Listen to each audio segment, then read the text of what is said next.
be honest, ako ngayon, hindi ko pa alam kung anong magiging movement. But we're all professionals naman na kung ano yung nasa harap namin, i-handle namin. And yun, we just have to keep moving forward whatever happens para sa Ginebra.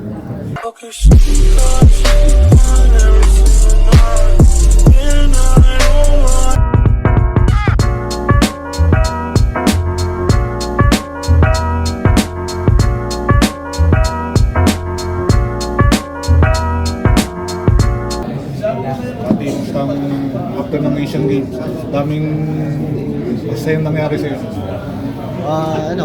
Sobrang blessed. Daming opportunities. Sobrang blessed lang after Asian Games. And then nakapagbakasyon then after Asian Games. Second na. Baby number 2. Congrats! Yun yung pinaka-blessing talaga sa after Asian Games. Nalaman yung baby number 2. Pero yun nga, back to reality kumbaga. Malapit na yung season na to. November 17 pa yun. Oo, first game. So paano yung pagkaandaan nyo? Especially challenging yung after ng Asian Games. After Asian Games, binigyan mo na kami ng off nila boss al coach team. So, actually, pabalik pa kami sa practice. Yun nga, especially ngayon, ang daming nangyayari sa team namin, especially involving sa kay Justin. Wala kaming control doon. I think we have to wait and pray, especially ako. Naitutulong ko lang is prayers na maging okay na. Yun nga, nung nabalitaan ko kay Brownie, ng reaction mo, ng concerns mo din, siyempre, involved na doon yung Ginebra. Yung una nakakagulat siyempre na after nung yung success yung nagsaya na lahat and then pag-uwi dito may ganung balita, mixed emotions kasi masaya ka pa pero at the same time malungkot ka kasi yun nga dahil nangyari kay Justin. But yun nga sabi ko kanina talagang prayers lang kasi coming to this season sa PBA sobrang kailangan namin siya ngayong season kasi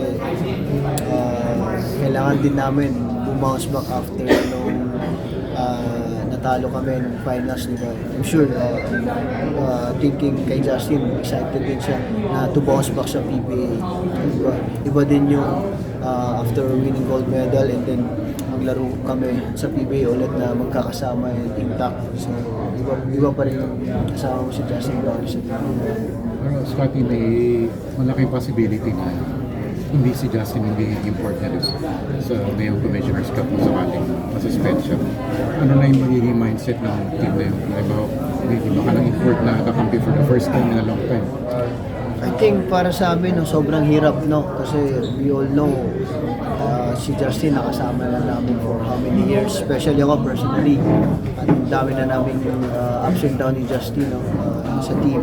So, to be honest, ako ngayon, hindi ko pa alam kung anong magiging movement. But we're all professionals naman kung ano yung nasa harap namin, i-handle namin. Yun, we just have to keep moving forward whatever happens para sa Ginebra. Pero Scotty, nakausap niyo na ba si Justin? Si Justin ngayon, nasa stage pa, kumustahan lang. And yun nga, meron kaming group sa Gilas group namin na after nung lumabas yung balita, talagang ini-encourage namin na andun kami for him kasi andun siya sa amin yung time na kailangan namin siya, mination namin na times like this, nandun kami para sa kanya as brothers. Base dun sa conversation nyo, ano yung estado nyo ngayon? Base dun sa mga sagot? Hindi naman namin napag-usapan yung status kung ano, basta lang, nililift up lang namin siya. Hindi rin, I think siya hindi pa siguro din alam kung ano talaga yung maging decision. Waiting game natin.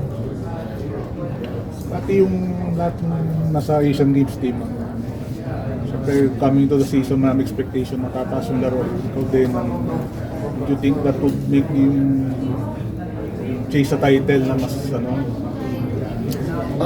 Malaking experience sa amin yung madadala namin from Asian Games and then coming to season. Pero I think yun nga, kung paano mo i-handle yung expectation tapos yung pressure, kasi mas mataas yung expectation kasi yun nga, maraming naging experience dun sa Asian Games. Pero it's not guarantee na pagdating ng season hindi siya walk in the park lang na maganda agad yung season mo.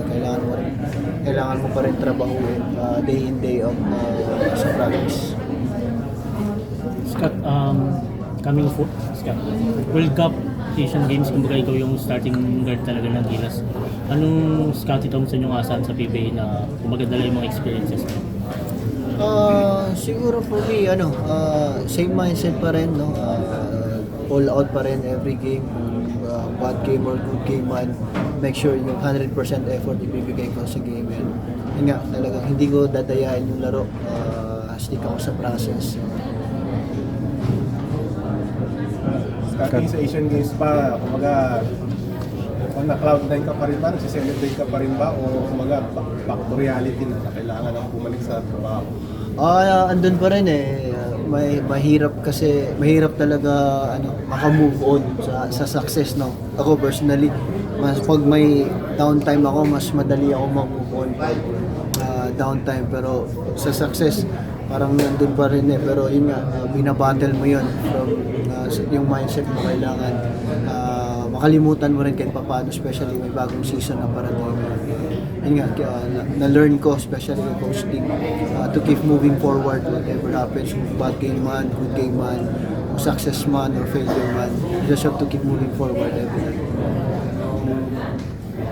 Scott, may dagdag kang backward partner. Ano masabi mo kay Mario? Excited ako na makasama si Maverick sa game, no?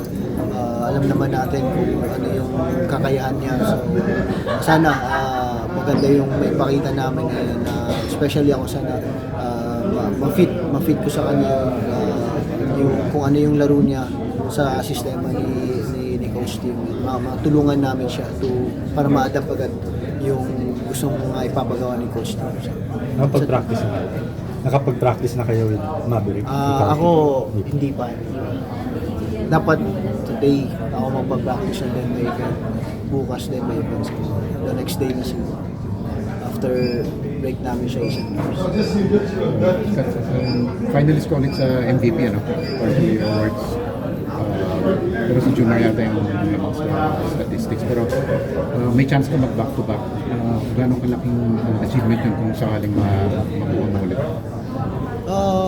Unang-una, masarap sa pakiramdam nakuha kung nakapag-back to back. But like I said dati nung MVP ako, kasi hindi healthy si Jumar. Pero pag andyan si Jumar healthy, talagang mahirap makipagsabayan sa award na MVP hanggang andyan si Jumar. Kasi we all know talagang very consistent si Jumar pag healthy siya, and automatic double average, no? So, sa akin lang, malaking bagay sa akin na napasama ulit sa pagpipilian. Yun na yung pinaka best for me. Looking forward and focus na ako sa itong bagong paparating na season. Okay. Thank you.